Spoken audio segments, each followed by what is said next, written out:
大家好，我是娱乐情报喵，今天来看非常好看的超自然恐怖剧《恶鬼》，点个赞，我们马上开始。堪称韩国的走进民俗鬼片。如果你被鬼附身了，该怎么办？这部剧的女主就被附身了，不仅白天打工，晚上考公复习，睡觉的时候鬼还化成她的样子去杀她讨厌的人，真的是没有一时不在忙的。韩国人不睡觉这回是坐实了，女主小颖白天送外卖、做代驾、帮搬家，一人打几份工，晚上回家还要备考。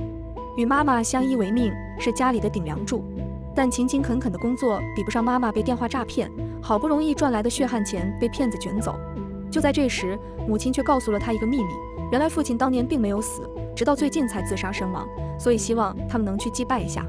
真相摆在眼前，或许令他最为震惊并不是谎言，而是父亲的财富是巨大的阶级鸿沟。当他和母亲住在平房里艰难为生，需要为了躲避房东追租而打游击战的时候，他的父亲却是一位事业有成的民俗学教授，还住在山顶豪华的平房里。既然如此，这么多年的辛苦是为了什么？神奇的是，从父亲家里回来了之后，他的人生的确开始变得心想事成了起来。骗了他钱的电信诈骗犯自杀了，住在豪宅里的奶奶也死了。这样一来，作为巨额遗产的唯一继承人，他似乎马上可以走上人生巅峰。但故事的另一面却也变得越来越疑神疑鬼。警察将他列入嫌疑人名单，因为尽管死者都是自杀，却都和他有千丝万缕的联系。案发现场还有大量他的指纹。与父亲生前联系密切的民俗学教授找上门来，神神叨叨地告诉他：“你被鬼附身了。”他当然并不相信，可是他的影子在地面上倒映出了可怕的形状。他在镜子里看到的人并非自己，更有甚者，他的身体像梦游一般，完全被另一个恶念所支配，会做出离魂般的可怕事情。这就是恶鬼在前2集里铺下的基础设定。首先，恶鬼不会杀人，但可以让人自杀。其次，恶鬼可以附在人的身上，满足宿主的恶念。一直以来，韩国的恐怖题材有一大特点，就是尤其很擅长于将恐怖元素与民俗相结合。很多韩剧都会出现类似于跳大神的桥段，以及巫女之类的角色，包括在偏现实向的《黑暗荣耀》里也有过。而他们对于鬼的描述，很多时候并不是我们所理解的鬼魂，而更像是一种要挟或者诅咒。例如在恶鬼里，鬼的形态就是自己，当恶鬼去敲门杀人时，他会化作宿主的人形；而当女主角望向镜子里时，她会看到同一张脸，对自己露出阴恻恻的笑容。这部剧里还有另一个设定，就是鬼要来杀你时，必须你亲自为驼开门。所以当恶鬼找上门来的时候，驼会用各种方式来引诱你开门，而你一旦照做，死期就来了。在前2集的篇幅里，编剧已经成功地为观众植入了不要开门的心理暗示。这个设定其实并不新鲜，尤其在一些西方的恐怖题材作品里相当常见。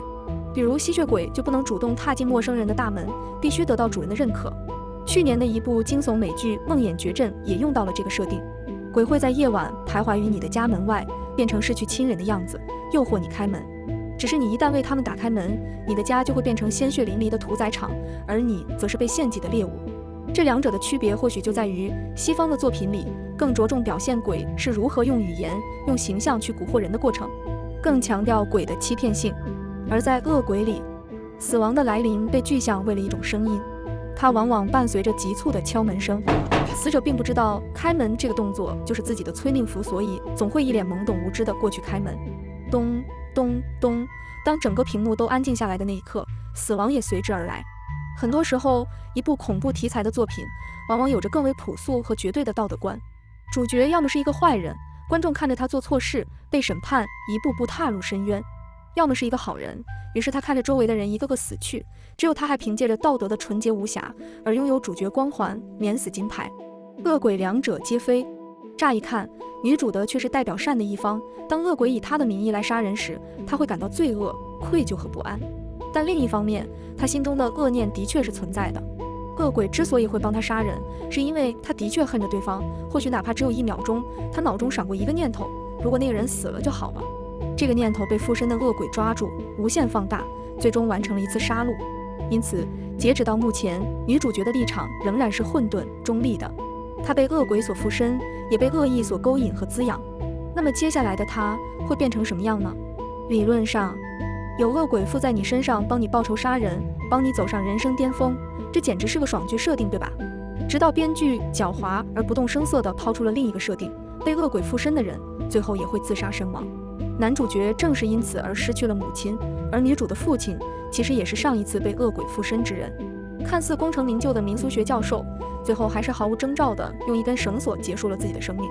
这样一来，女主脚头上就仿佛悬着一把达摩克利斯之剑。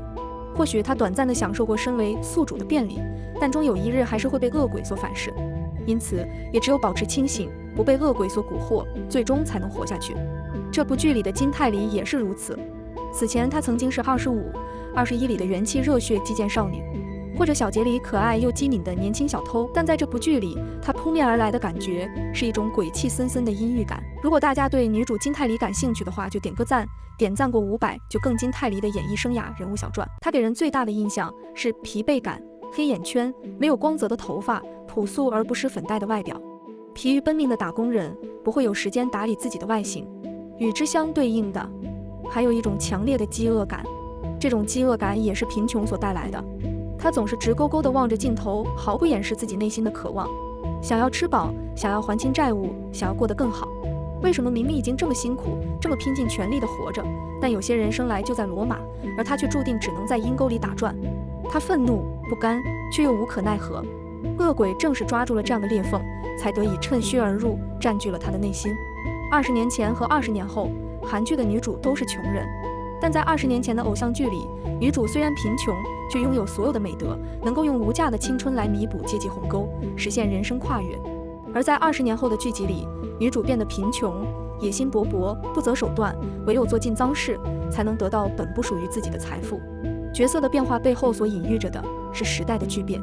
从前的观众渴望看到的是爱情神话、阶级神话，而现在的观众却只想看到神话被撕裂后的模样，因为他们明白神话并不存在，只有血淋淋的、姿态丑恶的搏杀才能在现实里搏出一条血路来。恶鬼里有一句台词是：人比鬼更可怕，可能更准确来说应该是穷人比鬼更可怕，没钱比被鬼附身更可怕。在这一层面来说，虽然披着惊悚悬疑的外壳，从本质上来说，恶鬼还是一出阶级寓言。韩剧现在必谈阶级，这是一种焦虑，但也是一种对于时代的记录。那么话又说回来，恐怖片是不是一定要吓人才好看呢？又或者说，衡量恐怖的标准到底是什么呢？